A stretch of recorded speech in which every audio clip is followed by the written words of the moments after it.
everyone. So we are doing microeconomics, and as we all know कि CUET में अब Indian economic development हट चुका है, microeconomics incorporate हो चुका है, so we have to do microeconomics as well, and इसी वजह से हम वो कर रहे हैं. So theory of consumer demand हमारा चल रहा है basically, theory of consumer behavior जिसमें हमने अभी तक consumer behavior, utility, cardinal, ordinal and ये सारी चीजें कवर कर ली है. इसके साथ साथ हमने डिमांड कवर कर लिया है.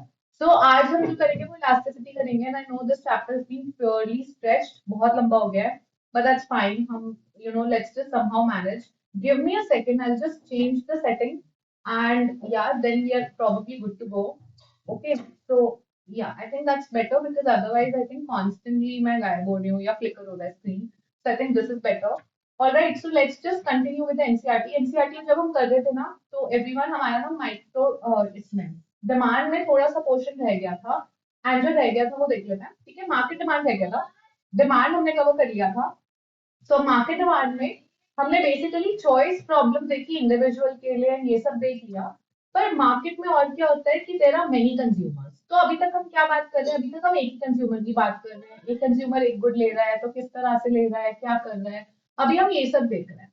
सो मार्केट डिमांड जब होती है किसी भी गुड की एट अ पर्टिकुलर प्राइस, हम बात क्या करते हैं, जैसे सपोजिटली ये मैं हूँ. ठीक है, ये मैं हूँ और ये मेरे कोई रेगुलर स्टूडेंट्स हैं से मुझे कौन कौन किस किस के नाम याद है, रौनक का नाम याद है, ये रौनक है.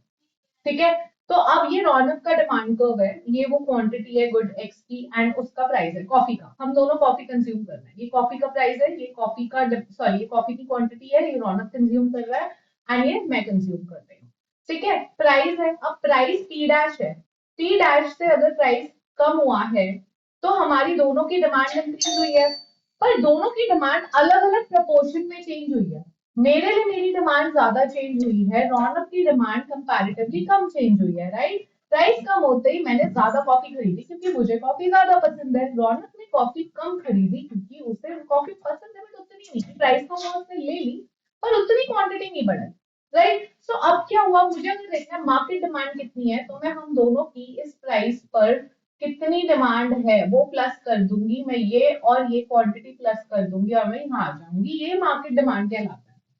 राइट, लेकिन एनसीईआरटी से आता क्या है, हाईलाइट कर लो प्लीज. हाईलाइट मैं आज पहले ही हाईलाइट करके बैठी हूँ कि क्या क्या आता है पूरे चैप्टर में. आज मैंने पहले हाईलाइट किया हुआ है, so I would really urge you. इससे क्वेश्चन आएंगे, वन ऑन वन आएंगे, सीयूटी में आएंगे. सो पहले तो मार्केट डिमांड कर्व क्या होता है. मार्केट डिमांड कर्व डिराइव हो सकता है एज अ हॉरिजॉन्टल समेशन. मैंने क्या किया, हम ना हमेशा गाइस इसे हॉरिजॉन्टल कहते हैं, इसे वर्टिकल कहते हैं. मैंने समेशन कैसे की, मैंने हॉरिजॉन्टल की ना, मैंने यहां से यहां सम किया ना, मैंने ऐसे तो नहीं किया ऊपर की तरफ या नीचे की तरफ. तो हॉरिजॉन्टल समेशन होती है, ये क्वेश्चन आएगा यहाँ से उठ के कि हॉरिजॉन्टल समेशन होती है इंडिविजुअल डिमांड कर्व्स की. ठीक है, इसी के साथ साथ suppose at price P dash the demand of consumer is Q dash and consumer two का क्यू टू है. तो मार्केट डिमांड क्या होगा, मार्केट डिमांड होगा Q one plus Q two. ठीक है, तो इसी तरह से जो प्राइस होगा, एक प्राइस पे बेसिकली कितना डिमांड है, तो ये वाले प्राइस पे कितना डिमांड है ये देखा हमने. इसी तरह से ये वाले प्राइस पे कितना डिमांड है मैं टोटल ऐड कर दूंगी कि इस पे इतना है, यहाँ पे इतना है, तो मैं टोटल ऐड करके ये मार्केट डिमांड आ जाएगा. जब मैं प्लस करूंगी मार्क करूंगी तो मार्केट डिमांड कर्व आ जाएगा. पर यहाँ पे अब पता है बेस्ट बात क्या है इस पूरे चैप्टर में, कि ना मार्केट डिमांड से क्वेश्चन आता है. मार्केट डिमांड से क्वेश्चन किस तरह का आता है, मार्केट डिमांड से क्वेश्चन आता है कि कर्व नहीं आता, ग्राफ नहीं आता, आपको ग्राफ बनाना है. पता आता क्या है, आता है कि आपको ना इक्वेशन आएगी. तो डिमांड की इक्वेशन आएगी और दो डिमांड, दो लोगों की, जैसे मेरी और रौनक की डिमांड की इक्वेशन आ जाएगी. आपको मार्केट का डिमांड निकालना है तो अब आपको टोटल करके निकालना होगा, वो उस तरह के क्वेश्चन आता है. पर डिमांड से अपेरेंटली आयरॉनिकली इतने छोटे से पार्ट से सबसे ज्यादा क्वेश्चन आता है. टेलिंग यू, या तो सब्स्टिट्यूट या कॉम्प्लीमेंट्री कुछ से आता है, नॉर्मली इंटीरियर से आता है, या फिर सबसे ज्यादा मार्केट डिमांड से आता है. मैं जब देखा था ना पहली बार मार्केट डिमांड से इतने आते हैं तो मेरे लिए भी वियर्ड था, बट आते हैं. ठीक है, तो ये देख लो स्क्रीन पर आ रहा है कि मार्केट डिमांड क्या होता है. Late me just see if you can the screen is visible and how. I don't want, पिछली बारी एक क्लास में हुआ था स्क्रीन इतनी विजिबल नहीं थी, मैंने बाद में देखा था. Okay, hold on. Okay, I am hoping that the screen is visible. Yes, the screen is visible. Okay, so what we are doing is adding up two linear demand curves. Everyone, please highlight or even write. I'm writing. Demand ये मेरी है. If this is my demand curve, तो मैं इस demand पे एक price पे इतना डिमांड कर रही हूँ. एंड रौनक की ये डिमांड है. चलो रौनक की डिमांड हमने देख ली थी, तो अब हम रौनक की डिमांड नहीं देख रहे हैं. अब हम और कौन सा स्टूडेंट मुझे याद है.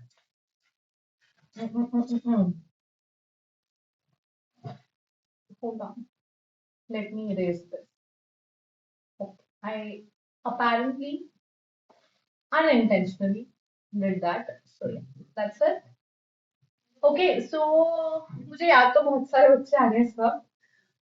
बट या जो सबसे पहले कमेंट करता है, जो हर लाइन में होता है. ओके मुझे याद आ रहा है. ओके ओके सो अभी आयुष का डिमांड कर्व दिया. सो अब क्या हो रहा है यहाँ पे, अगर मार्केट डिमांड देखना है तो हम इन दोनों का डिमांड कर्व ऐड कर देंगे और हम देखेंगे दोनों का डिमांड कर्व कितना आ रहा है. ठीक है, या रिद्धि का देख लो. रिद्धि नहीं तो प्राची. प्राची भी बहुत फ्रीक्वेंट है, तो प्राची का देख लो. सो आप में से किसी का भी ये डिमांड कर्व बना दो. एंड जब हम ऐड करेंगे, आपको बेसिक कॉन्टेक्स्ट यहाँ पे ये देखना है कि at any price greater than 10 consumer क्या कर रहा है. तो ये वो यहाँ पे बोल रहा है, बट मैंने आपको बता दिया डिमांड कैसे ऐड हो रही है. कि एक प्राइस पे डिमांड 1 ये है, डिमांड 2 ये है, हम इन दोनों को ऐड करेंगे क्योंकि पी सेम है. पी हमें सेम रखना है. पी सेम क्यों रखना है? क्योंकि हम हॉरिजॉन्टल समेशन कर रहे हैं. हॉरिजॉन्टल समेशन का मतलब है कि अगर मेरी ये एक्सिस है, ये मेरी y एक्सिस है, ये मेरी x एक्सिस है, y एक्सिस पे प्राइस है, x एक्सिस पे क्वांटिटी है, तो प्राइस मैं सेम रख रही हूँ 10. 10 पे अब मेरी ये डिमांड है, रौनक की ये डिमांड है, रिद्धि की ये डिमांड है, प्राची की ये डिमांड है, आयुष की ये डिमांड है. ठीक है, अनबीटेबल की ये डिमांड है. सबकी जो डिमांड है हमने प्लस कर दी और हमारे पास मार्केट डिमांड आ गई, लेकिन हमने हॉरिजॉन्टल समेशन कर. ठीक है, इतना है. Now let's quickly start with elasticity topic. And elasticity में हम क्या देखेंगे. चलो इलास्टिसिटी, अब ना मैं आपको एक क्वेश्चन पूछती हूँ. ओके, मैं एक केस स्टडी दे रही हूँ आप लोगों को एंड आपको मुझे बताना है कि आप क्या सोचते हो उस केस स्टडी के बारे में. And then we continue. Okay so this is me. मैं अपना कॉलम बना रही हूँ, मैं अपना नाम लिख रही हूँ. फिर मैं एक और स्टूडेंट का नाम लिख रही हूँ. ये है सपोजली. ओके, देन हम एक और स्टूडेंट का नाम लिख लेते हैं. ओके, देन हम एक और स्टूडेंट का नाम लिख लेते हैं. ओके, तो अब ऐसे मैंने चार लिखे. It's not that I don't remember the others, but it's just अभी मुझे जो याद आ रहा है मैंने हम लोगों के नाम लिख लिए. अब सबसे ज्यादा कॉफी किसे पसंद है हम चारों में से? मुझे. उसके बाद कॉफी पसंद है समर. उसके बाद थर्ड नंबर पे कॉफी पसंद है रौनक को, और प्राची को कॉफी कम पसंद है फोर्थ पे. तो अब क्या होगा ऐसे में, कॉफी का प्राइस तो सेम है. नेस्ले वालों को तो नहीं पता कि रौनक, सुरभि, समर, प्राची इनको कितना कितना पसंद है, राइट. तो उनको तो ये पसंद है कि उनका मतलब नेस्ले के हिसाब से देखते हैं. कॉफी का प्राइस उन्हें पता है 10 रुपए से वो सेल लगा रहे हैं. एंड क्या आ रहा है अभी, नवरात्रि आने वाली है, उन्होंने नवरात्रि सेल लगाई. उन्हें पता है नवरात्रि में सब व्रत करते हैं, तो सब व्रत ना कर पाए इसलिए उन्होंने कॉफी पे सेल लगा दी. उन्होंने कहा सब कॉफी तो पी सकते हो नवरात्रि में, क्योंकि सब कॉफी पी सकते हो. उन्होंने कॉफी का प्राइस कम कर दिया. उन्होंने कॉफी का प्राइस 50% सेल लगा दी, नवरात्रि सेल. तो यहाँ पे 10-5 हम सबके लिए हुआ है, मतलब रौनक के लिए, समर के लिए, प्राची के लिए, मेरे लिए. लेकिन अब यहाँ पे ट्विस्ट क्या है?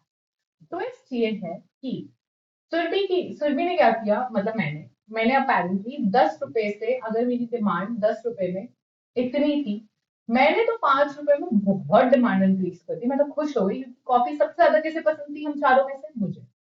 क्योंकि मुझे सबसे ज्यादा पसंद थी, मैंने सबसे ज्यादा डिमांड इंक्रीज करी.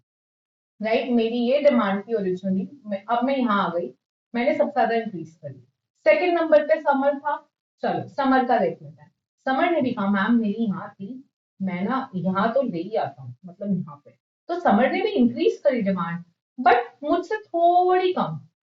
राइट, थोड़ी कम. अगर मैंने 10 से इंक्रीज करी थी, समर ने 9 या 8 से इंक्रीज करी. ठीक है, अब आ जाते हैं थर्ड पे, रौनक पे. रौनक ने कहा मैम मुझे कॉफी वैसे भी इतनी कुछ खास पसंद नहीं है, मैं इतनी सी इंक्रीज कर देता हूँ, इतनी सी. तो रौनक ने क्या किया, रौनक ने इंक्रीज तो करा, रौनक ने 5 से इंक्रीज करा। पर प्राची, सबसे मजेदार तो प्राची का डिमांड देखना है। प्राची ने क्या किया, प्राची ने 10 था, 10 पे तो वो बिल्कुल ही ना बराबर ले ली थी, लाइक ऑलमोस्ट कम, वन सैशे टाइप। पर 5 पे तो आके वो बिल्कुल ही मतलब इतना कम हो गई, इतना कम हो गई कि समझ ही नहीं आया उसने इंक्रीज भी किया नहीं किया, उसको करना ही नहीं इंक्रीज। तो उसने तो इंक्रीज करा बट हार्डली 3 से या 2 से। ठीक है, तो नेस्ले वालों ने जब प्राइस दिया होगा, जब उन्होंने 50% सेल सोची होगी कि हाँ नवरात्रि में 50% सेल लगाते हैं, शायद लोग ज्यादा कॉफी खरीद लें, तो उन्हें ऐसा लगा क्यों खरीद ले, कि व्रत है कुछ लोगों के, हम ना रखवाएं, कुछ लोग होते हैं, यूथ होता है, यंगस्टर्स होते हैं, और ब्लैक कॉफी तो पी ही लेते हैं व्रत के नाम पे, राइट? ऐसे कुछ भी सोच लो दिमाग में। बट अब क्या हुआ, नेस्ले ने तो प्राइस 50% सबके लिए किया, 10 रुपए से 5 रुपए सबके लिए करा। पर आप चारों के डिमांड तो अब देख रहे हो, मेरा देखो बिल्कुल फ्लैट है, ठीक है, प्राची का बिल्कुल स्टीप। तो अगर हम इन दोनों कॉर्नर्स की बात करें, प्राची और मेरी, मेरा तो बहुत ही इलास्टिक है, बहुत ही इलास्टिक है, ठीक है। तो सबसे ज्यादा इलास्टिक मेरा है एंड प्राची का सबसे ज्यादा इनइलास्टिक है, ये दोनों बीच में खेल रहे हैं, रौनक और समर। ठीक है, तो अब क्या हो रहा है यहाँ पे, आपको क्या समझ आया? इससे मैं कॉन्टेक्स्ट सेट करने की कोशिश कर रही हूँ कि जब किसी चीज का प्राइस बढ़ता है या घटता है, तो हम उसकी क्वांटिटी कितनी कम या ज्यादा करेंगे, वो हर इंडिविजुअल पे डिपेंड होता है। Basically it is responsiveness. What do we say? We say responsiveness. How well we respond to the price change.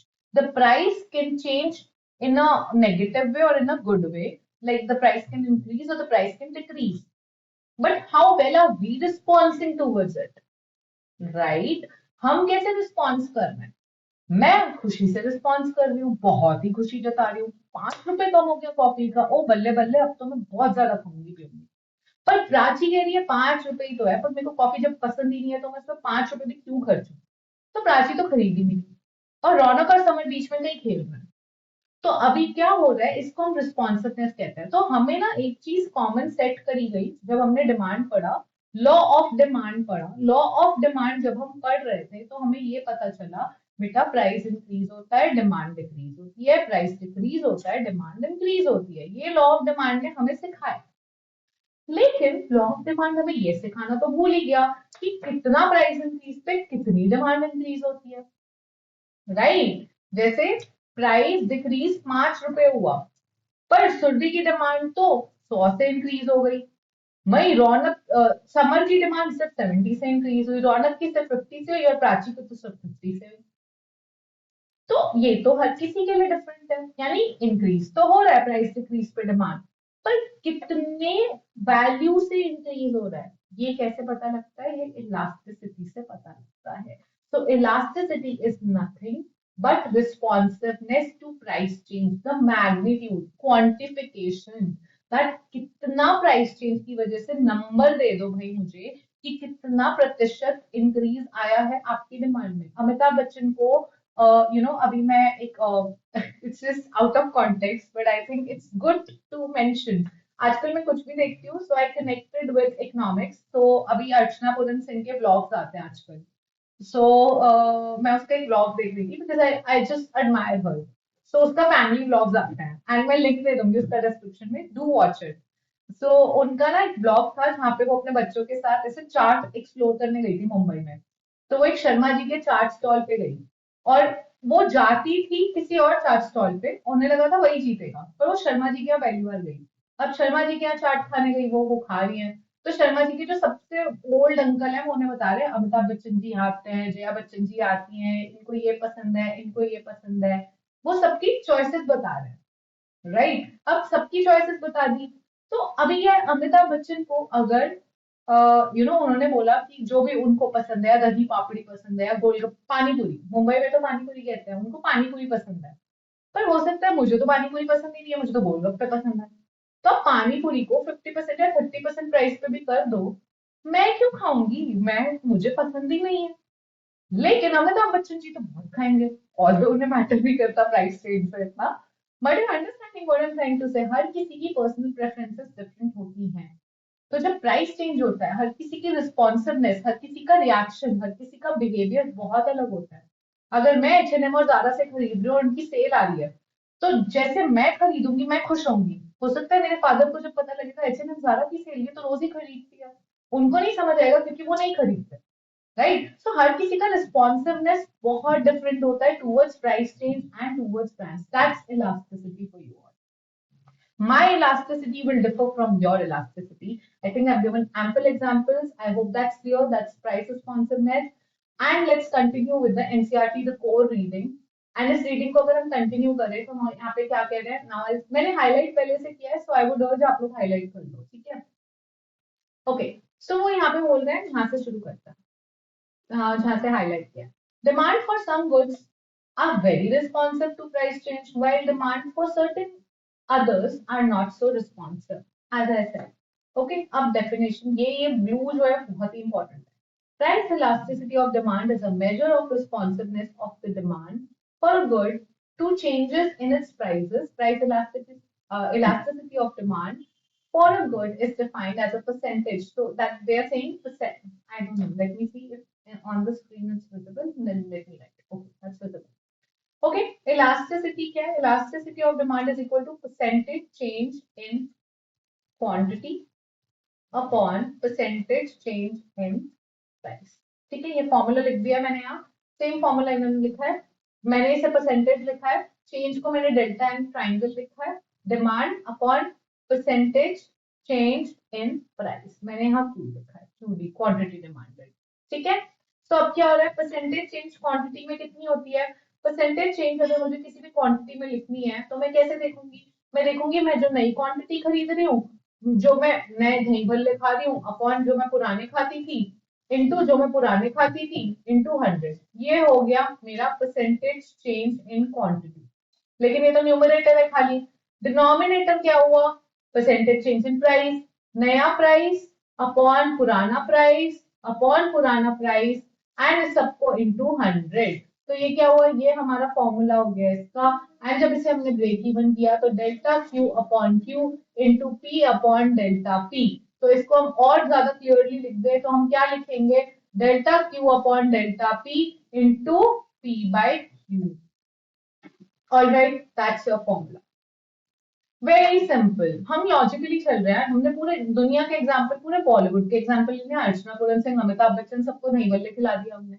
मतलब देख रहे हो, इतना इजी वे में हमने समझ लिया, तो आप लोग को तो इजी होना ही चाहिए। ठीक है, चलो एग्जाम्पल ले लेते हैं। एनसीईआरटी भी एग्जाम्पल दे रहा है, ऐसा नहीं है खाली हम दे रहे हैं, एनसीईआरटी भी देगा। एनसीईआरटी कैसे एग्जाम्पल दे रहा है आप लोगों को, let's quickly see what example is there. Suppose an individual buys, ये बनाना और मैंगो तक ही रह जाएंगे, हमारा एनसीईआरटी हेल्दी खिलाएगा आपको, हेल्दी करेगा। ठीक है, तो suppose an individual 15 bananas when price is 5, 5 रुपए है जब, तो ये इंडिविजुअल मैं हूं, नहीं मेरे को बनाना नहीं पसंद, ये इंडिविजुअल चलो कोई है, ये मिस्टर बच्चन है, ठीक है, A B. So mister Bachchan क्या कर रहे हैं, मिस्टर बच्चन 15 केले खा रहे हैं जब केले का प्राइस 5 रुपए है। लेकिन जब प्राइस 7 रुपए हो जाता है तो वो क्या करते हैं, वो 12 बनाने ही खाते हैं। तो हमें ये तो पता लग गया कि बच्चन साहब, ठीक है, केबीसी खेलने की जगह 5 रुपए जब केला होता है तो 15 खाते हैं, और जब 7 रुपए का केला हो जाता है तो वो 12 खाते हैं। यानी प्राइस इंक्रीज पे quantity come, law of demand तो सही है, इंटैक्ट है, ये तो मेरे को पता है। कितना प्रपोर्शन लेकिन चेंज होता है, इलास्टिसिटी कितनी है, प्राइस इंक्रीज पे डिमांड डिक्रीज, ये तो कि हाँ बच्चा बच्चा जानता है, पर कितने प्राइस इंक्रीज पे कितना प्राइस क्वांटिटी डिक्रीज, ये तो बच्चा बच्चा नहीं जानता है। यानी इलास्टिसिटी का कॉन्सेप्ट हर किसी को नहीं पता, राइट। सो ओल्ड प्राइस 5 रुपए, न्यू प्राइस 7 रुपए, ओल्ड क्वांटिटी 15 बनाना, 15 केले, एंड न्यू क्वांटिटी 12 केले। तो जब मेरे को इस पे देखना होगा, चलो बच्चन साहब का इलास्टिसिटी ढूंढ, ओके, फन फन गेम। ये हमारे बच्चन साहब केबीसी से आगे बढ़ गए हम, ठीक है, अब हम केले खा रहे हैं। I hope he doesn't see this video ever, कभी भी, बिकॉज मेरे को मिलना है उनसे। ओके, ₹5 बनाना था, वो 15 खा रहे थे, बनाना का प्राइस 7 रुपए होगा, वो कितने खा रहे हैं, वो 70, कितने नहीं 70 नहीं 12 खा रहे हैं, सॉरी, प्राइस ज्यादा पे, प्राइस ज्यादा हुआ, क्वांटिटी कम। अब कितना हुई, मैंने इलास्टिसिटी कैसे देखी थी, मैंने इलास्टिसिटी देखी थी percentage change in quantity upon percentage change in price into 100, right, that's what I know. Percentage change in quantity कितनी है, मेरी न्यू क्वांटिटी इज 12, मेरी पुरानी क्वांटिटी इज 15 अपॉन मेरी पुरानी क्वांटिटी, अपॉन डिनोमिनेटर में क्या है, एंड इनटू 100 तो मैं करूंगी। डिनोमिनेटर में क्या है, new price is 17, old price, sorry, new price is 7, old price is 5 upon 5 into 100 and total 100, right, मुझे तो यही दिख रहा है। अब हम देख लेते हैं हमारी एनसीईआरटी हमसे मेल खा रही है नहीं खा रही है। इसने परसेंटेज चेंज पहले क्वांटिटी निकाल लिया, हम देखें बच्चन साहब की क्वांटिटी में कितना चेंज आया, ये क्या हमारा और उनका मिलता है एनसीईआरटी का, हाँ जी बिल्कुल मिलता है। तो हमारा क्या आ रहा है यहाँ पे, हमारा 20 आ रहा है, कैसे आ रहा है, चलो 5 से देखते हैं, 23, ये क्या है, ये -3 है, तो इसको 3 कर दे 1 कर देते हैं, 1 हो गया, तो ये 20 आ गया न्यूमरेटर, हमारा क्या आया 20 अपॉन डिनोमिनेटर में क्या आया, और यहाँ क्या आया 572 40, इलास्टिसिटी कितनी आ गई 0.5, हाफ, हाफ आ गई इलास्टिसिटी, यानी यहाँ 20 आ गया। तो 20 से क्वांटिटी चेंज हुई, जब प्राइस 40 से चेंज हुआ, प्राइस 40 से इंक्रीज हुआ, प्राइस ज्यादा इंक्रीज हुआ, क्वांटिटी उससे कम डिक्रीज हुई, right. So therefore in our example price of banana increases by 40%, demand for banana drops only by 20%, ठीक है, जितना प्राइस में इंक्रीज आया था उतना मैंने डिमांड में नहीं दिखाया, इसका मतलब वो गुड मेरे लिए जरूरी था, जो चीज मेरे लिए जरूरी होगी उसी में मैं ज्यादा बदलाव नहीं करूंगी, जो चीज मेरे लिए जरूरी नहीं होगी उसका प्राइस थोड़ा तो डिक्रीज हो, मैं तो छोड़ ही दूंगी खरीदना, राइट। चलो एग्जाम्पल बताती हूँ, मुझे केला नहीं पसंद खाना, केले फिर भी मैं एक केला खा लेती हूँ क्योंकि मेरे पेरेंट्स बोलते हैं बेटा खा ले हेल्दी है, लेकिन केला बहुत महंगा हो गया, मैं कहूंगी बाहर में मेरे को खाना ही नहीं, मैं कीवी खाऊं मैंगो खाऊं कुछ भी खाऊं, मैं केला नहीं खाऊंगी क्योंकि वो मेरे लिए जरूरी नहीं है। अब आते हैं मेरे भाई पे जो जिम की डाइट फॉलो कर रहा है, उसको बोला गया बनाना आपको खाना ही है, तो बनाना का प्राइस चाहे 2 टाइम्स बढ़े पर वो बनाना की डिमांड 2 टाइम्स से घटाएगा नहीं, वो कहेगा उसके लिए तो जरूरी है। बेसिकली लाइफ में भी जो चीज हमारे लिए जरूरी होती है वो चेंज भी होना हमारे टूवर्ड्स, हम उसके टूवर्ड्स उतना चेंज नहीं होते, पर जो चीज हमारे लिए कम जरूरी होती है, अच्छा इसको एक और एग्जांपल से समझाती हूँ बिल्कुल आपकी लैंग्वेज में, जो भी जेंजी देख रहा है, right. So in our language we say कि कुछ लोग ना हमें बोलते हैं we are busy we can't talk to you, I am sorry I can't talk to you, I am busy, nobody is busy, it's just our priorities are set in life. So if you are a priority of for me, no matter मैं कितनी busy हूँ मैं आपके लिए time निकालूंगी, तो मेरी elasticity कम होगी, आप में चेंज हो जाए मुझ में उतना चेंज नहीं होगा, I will be less elastic less responsive to your change. But अगर आप मेरे लिए मैटर नहीं करते तो मैं, आप मुझे कॉल भी कर लोगे ना 4 बार मिस कॉल देखूंगी, मैं कहूंगी oh I am sorry I am busy, oh I am sorry I am busy, because I am very elastic, I am very responsive to the change, मेरे को मतलब ही नहीं आपसे, तो मैं टाइम नहीं निकालूंगी आपके लिए, right. That's the thing. So I'm connecting the real life scenario so that you realize elasticity is all around us. Like even if you're watching this on the laptop, on the phone, or on whatever medium, so think about, आप अगर phone पे video देख रहे हो सोचो phone आपके लिए less elastic है मोर इलास्टिक है, आज का feedback question number 1, less elastic है मोर इलास्टिक है, जिस भी डिवाइस पे आप उस वक्त मुझे देख रहे हो, right? That's the first question. Chalo, let's continue reading. It's a big chapter. Price elasticity, price elasticity 0.5 ये तो हमने भी निकाल ली थी, right? So when अब highlight कर लेना जो मैंने highlight करा है, it's important. When percentage change in quantity demanded is less than percentage change in market price. यानी quantity demanded जो मैंने कहा आप जो मांग रहे हो आप उसमें उतना चेंज नहीं कर रहे डिस्पाइट उसके प्राइस में कितना ही चेंज आ जाए, कोई चीज महंगी भी हो गई पर फिर भी मैं उसको छोड़ नहीं पा रही, तो इसका मतलब मेरे लिए जरूरी है, तो इसका मतलब कि क्या हुआ, वो मेरे लिए इन इलास्टिक है, ये देखो हाईलाइट कर लो, पर कोई चीज का दाम बढ़ा और मैंने उसको झट से छोड़ दिया, मैंने तो खरीदना ही छोड़ दिया, मैंने तो बाहर में जाओ, यानी वो बहुत इलास्टिक, ओके। थर्ड केस है कि अगर प्राइस चेंज क्वांटिटी डिमांडेड, अगर हर बार क्या होता है कि प्राइस चेंज होता है 5 रुपए से, मेरी डिमांड भी 5 यूनिट से चेंज होती है, मैं बोलती हूँ जितना इसकी कीमत चेंज होगी उतना ही मेरी रिक्वायरमेंट चेंज होगी। अब गिव एंड टेक होगा। अब क्या करा लाइफ में, जैसे होता है, पहले आपने कहा आप किसी के साथ थे, आप फ्रेंडशिप में थे, आप तो सामने वाला कैसे भी बिहेव करता था, आप तो बस करे जा रहे थे करे जा रहे थे, तो आप तो क्या था, आप इनलास्टिक थे कि सामने वाला बहुत चेंज हो रहा है, आप नहीं चेंज हो रहे, आप कह रहे हो मैं तो अच्छा करूंगा इसके लिए, then life hit you hard. अब सेकंड केस क्या आया, आपने कहा गिव एंड टेक। अब क्या करूंगा मैं, अब मैं ये करूंगा जो मेरे साथ जैसा मैं उसके साथ वैसा, जो मुझसे जैसे बात करेगा मैं उससे वैसे बात करूंगा। It's unitary elastic. Unitary elastic का मतलब क्या है, एवरी परसेंटेज चेंजेस वन। अगर आप में चेंज आया 1%, मैं भी 1% चेंज, आप में आया 5%, मुझ में भी 5%, आप में आया 10%, मेरे में भी 10, 100%, बात ही खत्म। आप 100% चेंज, मैं 100% change, right? So that is the scenario, that's unitary elastic, that's written here, that's unitary elastic. Okay, so these points are very important. The highlighted paragraph, this is very very critical. Please please please highlight this. एक highlighter एक NCERT लेके बैठना अपने साथ, because ये काम आएगा।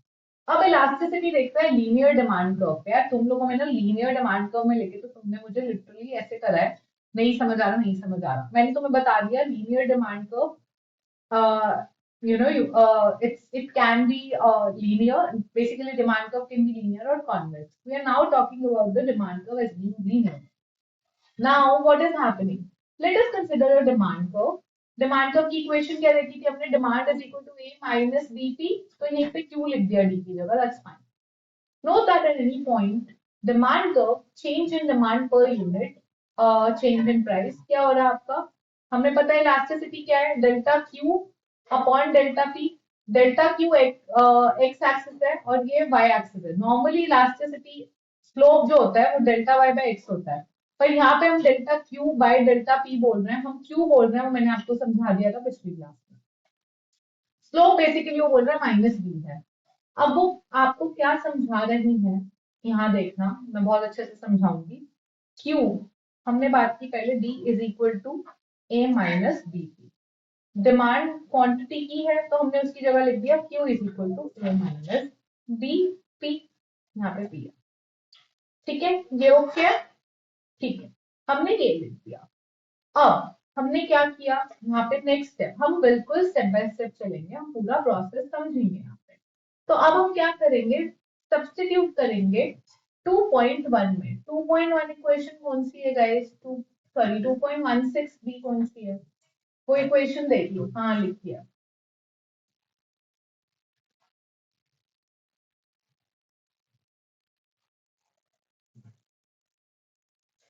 Okay okay got, ये इक्वेशन आ गई है, इसको 1 लिख लो। इलास्टिसिटी की इक्वेशन क्या थी बच्चों? इलास्टिसिटी की इक्वेशन थी percentage change in quantity upon percentage change in price into 100, right? Percentage change in quantity कितना था, ठीक है, Q1 minus Q not upon Q not into 100 upon P1 minus P naught upon P naught into 100 into collectively 100. That's the mathematical equation. Got that. This is what? This is change in quantity. So I'll write change in quantity, okay, upon Q naught into change in price upon P naught into 100. यहाँ से 100 cut गया। अब क्या हुआ, इससे क्या आया मेरा, इससे आया change in Q upon Q not. ये ना उल्टा हो जाता है ऊपर जाके, तो ये हो गया P not upon delta P into 100, ठीक है। इक्वेशन क्या आई है मेरी बच्चों? इक्वेशन आई है delta Q upon delta P into P upon Q into 100। अभी इसे छोड़ दो तो ये इक्वेशन है। अब अगर मेरी इक्वेशन ये है, इलास्टिसिटी की इक्वेशन मेरे पास क्या आ रही है, delta Q upon delta P into P by Q, right? That's the equation. Now I know Q is equal to A minus B P, okay.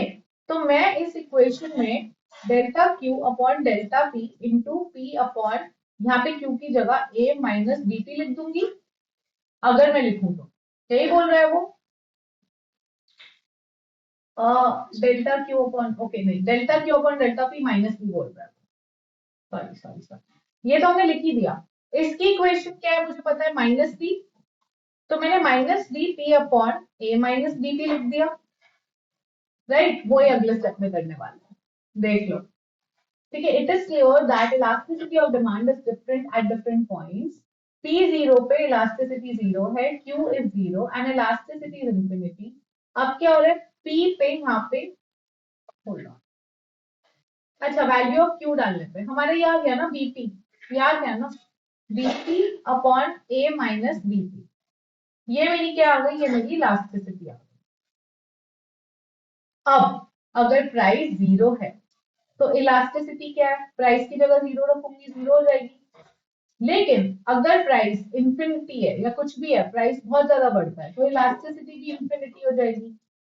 ठीक है, मुझे ये तो पता है, वो यहाँ पे यही बोल रहा है, पी जीरो पे इलास्टिसिटी जीरो है, क्यू जीरो होगा, अगर क्यू क्यू जीरो होगा, क्यू कहाँ पर आ रहा है बच्चों, क्यू जीरो आते ही इलास्टिसिटी इंफिनिटी हो जाएगी। ठीक है, अब क्या हो रहा है यहाँ पे, okay, at p is equal to a by 2b the elasticity is 1। अगर मुझे इलास्टिसिटी 1 निकालनी है, मैं यहाँ पे 1 लिख दूं, is equal to bp upon a minus bp, तो a minus bp is equal to bp, तो a is equal to 2bp, right, a is equal to 2bp, so a by 2b is equal to p। ये आ गया मेरा, यहाँ देखो क्या बोल रहा है, price A by two B, यहाँ पर परफेक्टली इलास्टिक है। तो मुझे पता है यार कि प्राइस अगर इतना है तो इलास्टिसिटी इंफिनिटी है, यहाँ पे जीरो है और यहाँ पे वन है।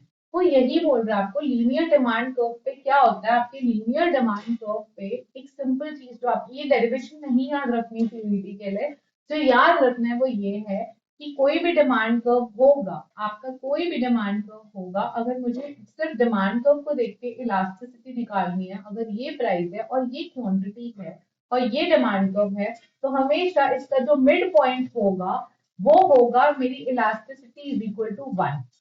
ठीक है, हमेशा, हमेशा। उसके अलावा क्या होगा, जो नीचे होगी इस एक्सिस पे मेरी इलास्टिसिटी जीरो होगी एंड इस पॉइंट पे मेरी इलास्टिसिटी होगी इंफिनिटी। मुझे सिर्फ इतना याद रखना है, मुझे डेरिवेशन नहीं याद रखनी, मुझसे क्वेश्चन सिर्फ इतना पूछेगा सीयूईटी के लिए last minute, obviously don't go into the derivation all, just think about this thing.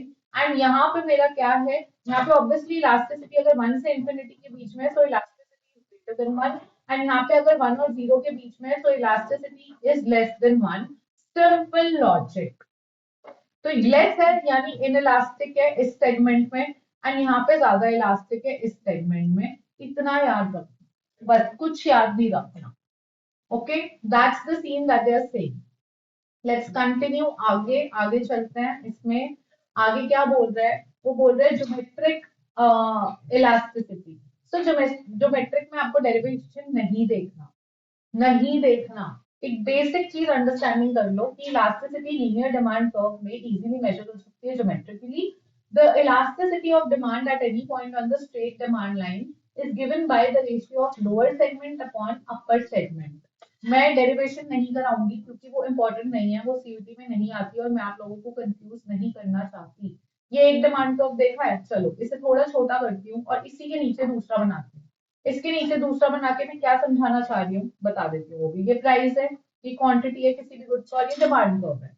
अब ये पॉइंट ए है, ये पॉइंट बी है, ये पॉइंट सी है। ऊपर से मुझे पता है कि ये पे यूनिटरी इलास्टिक होगा इस तरीके से, ये मैंने डेरिवेशन में भी देखा। लेकिन अब हम एक और फॉर्मूला निकालते हैं, ज्योमेट्रिक। ज्योमेट्रिक का क्या मतलब होता है कि कोई भी मैं पॉइंट लूंगा सी, सी पे या किसी भी पॉइंट पे डिमांड कर्व के जो इलास्टिसिटी होगी वो होगी lower segment upon upper segment. Lower segment क्या है, अगर ये डी है सी डी अपॉन ये अगर एफ है F C, correct. C D छोटा है, सी डी अगर छोटा है तो ये इलास्टिसिटी लेस देन 1 होगी, ये तो मुझे ऊपर भी पता है। यहाँ पे ए पे, यहाँ पे ए पे इलास्टिसिटी कितनी है ज्योमेट्रिक मेथड से देखूं तो A D upon A F, AD equal है AF के, तो इलास्टिसिटी 1 है, मुझे ऊपर से भी पता है, यहाँ से भी पता है। गुड। अगर मैं B पे देखूं, B पे क्या है elasticity, BD upon BF, BD बड़ा है BF से, राइट? सो इलास्टिसिटी ग्रेटर देन 1 है, मुझे पता है।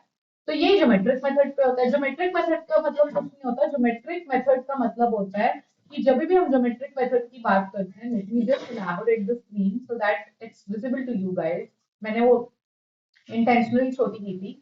ज्योमेट्रिक मेथड का मतलब होता है basically lower segment upon upper segment. ठीक है, तो किसी भी पॉइंट, अगर मेरे को डिमांड कर्व पे, ये पूरा डिमांड कर्व है, अगर मुझे कोई भी पॉइंट दे दो, मुझे ये दे दो, मुझे ये दे दो, मुझे ये दे दो, यहाँ यहाँ, तो मैं इलास्टिसिटी निकाल सकती हूँ just by knowing lower segment बड़ा है या अपर बड़ा है। ये ज्योमेट्रिक मेथड कहता है। ज्यादा दिमाग नहीं लगाना, मैंने हाईलाइट भी नहीं किया, मैं समझाऊंगी भी नहीं, कोई पॉइंट नहीं है। और प्लीज पूछना भी मत। वो लोग पूछना जिनको सीयूईटी ना क्रैक करके जबरदस्ती सब समझना है, क्योंकि सीयूईटी का मतलब है hard work plus smart work. जो रिक्वायर्ड नहीं है, डोंट स्टडी दैट प्लीज। मैं सब पढ़ाती हूँ, तो मैं आयरॉनिकली आज बोल रही हूँ क्या इंपॉर्टेंट है क्या नहीं। अब कांस्टेंट इलास्टिसिटी डिमांड कर्व देख लो। हम यहाँ पे बात करेंगे रेक्टेंगुलर हाइपरबोला की। That's again a good and an important concept. So the elasticity of demand on different points on a linear demand curve is different. ये तो हमने देख लिया, ठीक है। अब वर्टिकल डिमांड कर्व, अब क्या है इलास्टिसिटी में, हमने यहाँ देखा, यहाँ देखो, एक डिमांड कर्व वर्टिकल हो सकता है, कब होगा, अगर यहाँ पे क्वांटिटी होती है, यहाँ प्राइस होता है। इसका मतलब क्या है, प्राइस कितना भी चेंज हो, डिमांड चेंज नहीं होगी। जैसे किसी को, गॉड फॉरबिड, किसी को कैंसर है, किसी को उसकी मेडिसिन लेनी है, भाई आप मेडिसिन एक, मतलब अगर अफोर्डेबिलिटी नहीं है, बंदा कहाँ से भी लाता है, बोरो करके लाता है, सड़क पे आके लाता है, पर जिससे आप प्यार करते हो उसका इलाज करने के लिए कहीं से भी लाते हो पैसे, तो उसका प्राइस 100 हो जाए, 50 हो जाए, 20 हो जाए, पर आपको डिमांड, आपको अगर 2 दवाई खानी है तो खानी ही है ना। तो this is called perfectly inelastic when you don't change your demand at all, even though your price is changing like anything. Your demand is inelastic. भाई भाड़ में गया प्राइस, मेरे को खरीदनी है तो खरीदनी है, ठीक है। अब परफेक्टली इलास्टिक कब होगा, परफेक्टली इलास्टिक इसका ऑपोजिट होता है।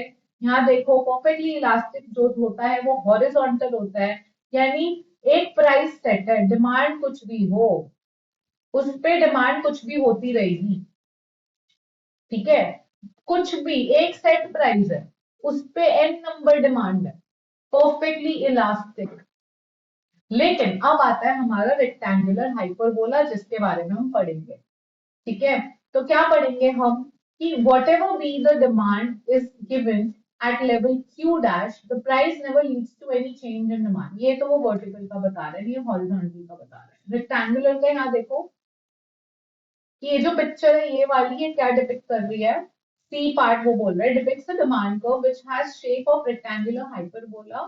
This demand curve has property that percentage change, जब भी परसेंटेज चेंज कोई प्राइस में अगर 10 रुपए चेंज होता है तो क्वांटिटी में 10 चेंज होता है, प्राइस में 5 चेंज होता है, क्वांटिटी में 5 चेंज होता है, प्राइस में 2 चेंज होता है, क्वांटिटी में 2 चेंज होता है। जितना प्राइस में चेंज होगा उतना क्वांटिटी में चेंज होगा। तेरी ना मेरी, जो तू करेगा वो मैं करूंगी, वो वाली बात हो गई। तुम मुझसे अच्छा बोलोगे मैं अच्छा बोलूंगी, तुम मुझसे बुरा बोलोगे मैं बुरा बोलूंगी, जितना अच्छा उतना अच्छा, जितना बुरा उतना बुरा, सेम प्रपोर्शन में रिटर्न, कुछ नहीं रखूंगी। सेम क्या हो गया, जितना प्राइस चेंज करोगे उतनी क्वांटिटी चेंज करूंगी, जितना प्राइस इंक्रीज उतनी क्वांटिटी डिक्रीज, जितना प्राइस डिक्रीज उतनी क्वांटिटी इंक्रीज, सेम नंबर से। वो होता है यूनिटरी इलास्टिक। और यूनिटरी इलास्टिक जब हम प्लॉट करते हैं तो एक रेक्टेंगुलर हाइपरबोला आता है, और रेक्टेंगुलर हाइपरबोला दिखाता है कि जितना प्राइस में चेंज आया उतनी क्वांटिटी में चेंज आया है। Okay, are we clear on this? Please write in the comment box yes we are done with it. Okay, that's a tricky concept, don't go into detail. आज ना मैं आपको क्या करा रही हूँ, you don't have to go into details of a lot of things, just think and understand and that's it. जहां derivation नहीं रिक्वायर्ड है मैं खुद ही बता रही हूँ नहीं रिक्वायर्ड है। रेक्टेंगुलर हाइपरबोला बता दिया। अब फैक्टर्स डिटरमिनिंग प्राइस इलास्टिसिटी, अब ना कितने प्राइस चेंज पे मैं कितनी डिमांड चेंज करूंगी, ये कुछ फैक्टर्स होते हैं। सबसे बड़े फैक्टर्स कौन से होते हैं ये देख लो, ठीक है। सबसे बड़ा फैक्टर्स होता है availability of close substitutes, and जो दूसरा फैक्टर होता है वो होता है आपका, एक तो अवेलेबिलिटी ऑफ क्लोज सब्स्टिट्यूट होता है, एंड लग्जरी एंड नॉर्मल मतलब नेसेसिटी गुड, ठीक है। तो अगर मैं बोलूं कोक है, कोक और पेप्सी मेरे लिए सब्स्टिट्यूट्स है, कोक का प्राइस बहुत ज्यादा बढ़ गया, तो भाई मैं कोक की डिमांड बिल्कुल डिक्रीज कर दूंगी और मैं पेप्सी खरीदने लगूंगी, क्योंकि सब्स्टिट्यूट है। पर दिल्ली मेट्रो ने अगर अपने दाम बढ़ा दिए टिकट के, मेरे पास सब्स्टिट्यूट नहीं है, क्योंकि Delhi metro largest transport hub है, बसें भी नहीं जाती जहां, कैब भी नहीं जाती वहां, वहां मेट्रो चली जाती है। भाई आप प्राइस इंक्रीज करोगे भी, मैं कुछ नहीं कर सकती, आई विल हैव टू गो।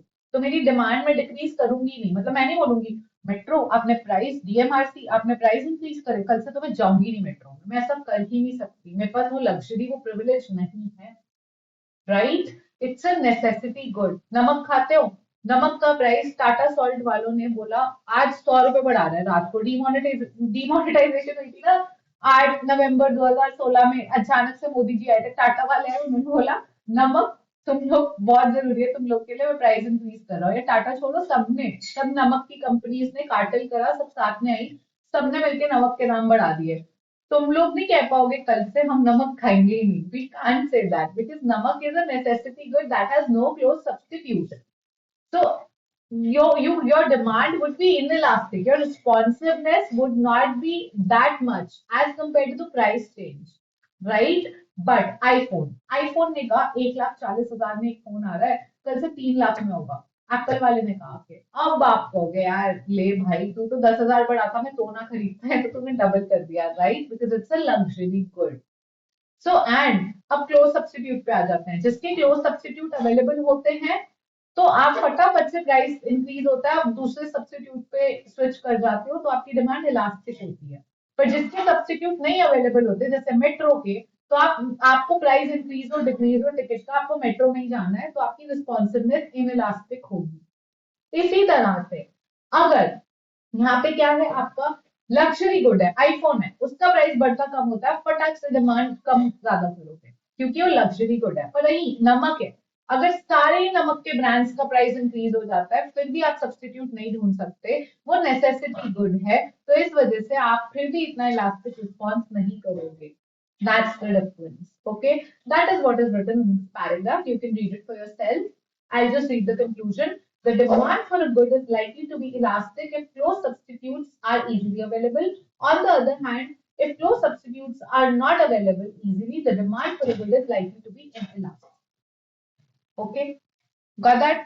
ये आईफोन है, कल महंगा हो गया, मैं बोलूंगी अब मुझे नहीं लेना, मैं दूसरे फोन पे स्विच कर रही हूँ एंड्रॉइड पर, ठीक है। लेकिन ये पानी की बॉटल है, पानी है, पानी महंगा भी कर दो, कुछ भी कर दो, दाम बढ़ा दो, कुछ कर दो, मैं पानी कंज्यूम करूंगी क्योंकि वो नेसेसिटी गुड है। मैं इतना रिस्पॉन्सिव नहीं हो पाऊंगी, या ये लैपटॉप जहाँ पे मैं शूट कर रही हूँ मैं नहीं हो पाऊंगी, मेरे को करना ही है, आप महंगा भी करोगे मुझे करना है। So that's the difference between a necessity good and a luxury good versus a good which has close substitutes available and a good which doesn't have close substitutes available. All right, okay. Now let's come to another method which is elasticity and expenditure. So the expenditure on a good is equal to demand. अब ना ये मैं आपको अपने style से समझाऊंगी। हम यहाँ चलेंगे, रीड आप कर लेना, हाईलाइट क्या करना है मैंने बता दिया, ठीक है। हम कंज्यूम कर रहे हैं, हम कुछ ऐसी चीज कंज्यूम कर रहे हैं, सपोजिटली सॉल्ट, ठीक है।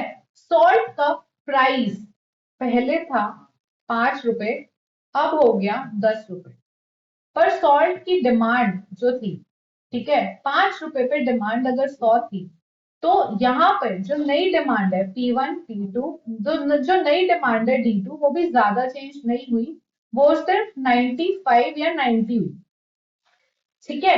अब क्या हुआ यहाँ पे एक्सपेंडिचर देखो, एक्सपेंडिचर सॉल्ट पे मुझे कैसे पता चलेगा, price into quantity.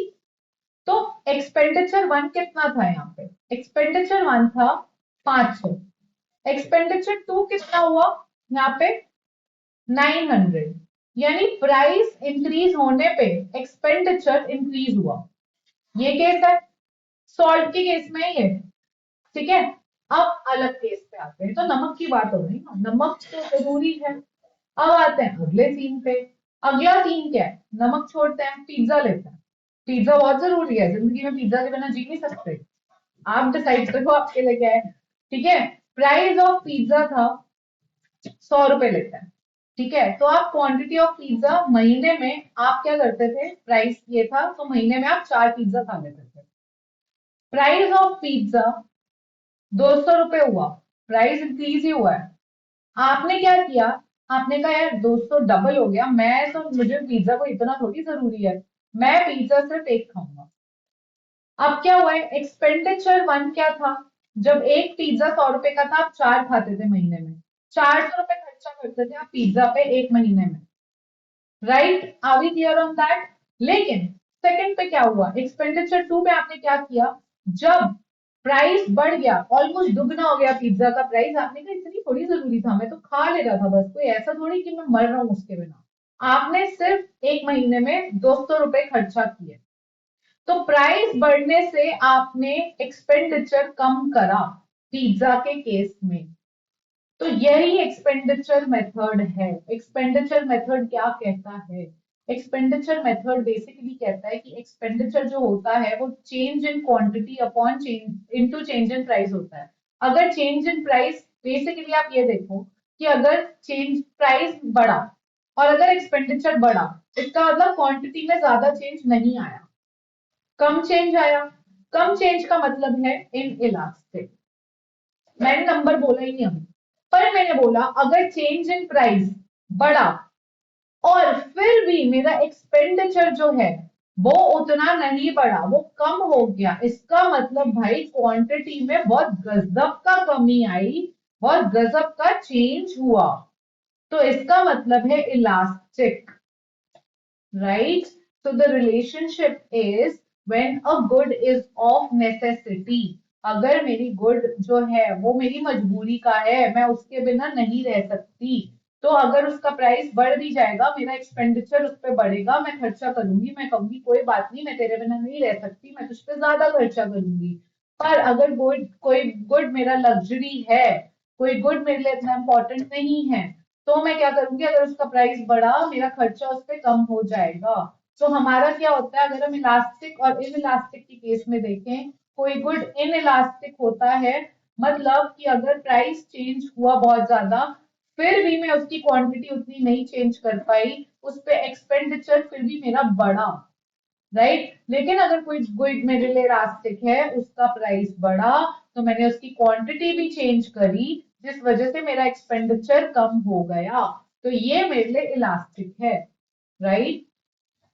Same reverse भी सेम, ठीक है, मैंने हाईलाइट करा हुआ है, सीधे यहाँ आता है, the expenditure on the good would change in opposite direction, यानी पी इंक्रीज तो expenditure decrease, as price change if and only if the percentage change in quantity is greater than percentage change in price, in that case elastic, क्योंकि अगर price बढ़ा और फिर भी मेरा खर्चा, प्राइस बढ़ने से खर्चा ज्यादा होना चाहिए ना, पर कम कब होगा, जब वो गुड मेरे लिए इतना जरूरी नहीं है, जब मैं इलास्टिक हूँ।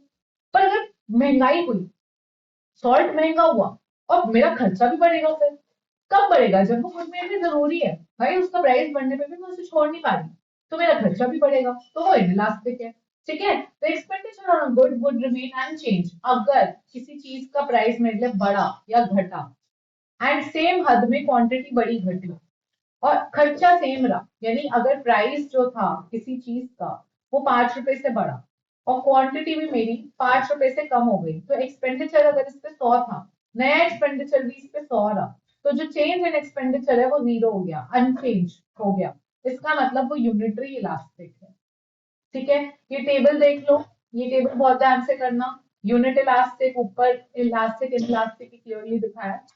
For me, this is not very important. I've explained you the concept. Like rectangular hyperbola भी इन्होंने यहाँ पे समझाया, उसकी इक्वेशन होती है एक्स वाई, ये एक्स एक्सिस है, वाई एक्सिस है, X into Y is equal to a constant, ठीक है। तो हर बार सेम चेंज होता है, जितना चेंज यहाँ होगा हर बार उतना चेंज यहाँ होगा, अगर ये 5 से चेंज होगा, ये 5 से चेंज होगा, नीचे भी 2 से चेंज होगा तो 2 से चेंज होगा, बट सेम रहेगा, हर पॉइंट यहाँ पे सेम वैल्यू दिखाता है, स्लोप सेम रहता है, okay, so that is rectangular hyperbola for you all.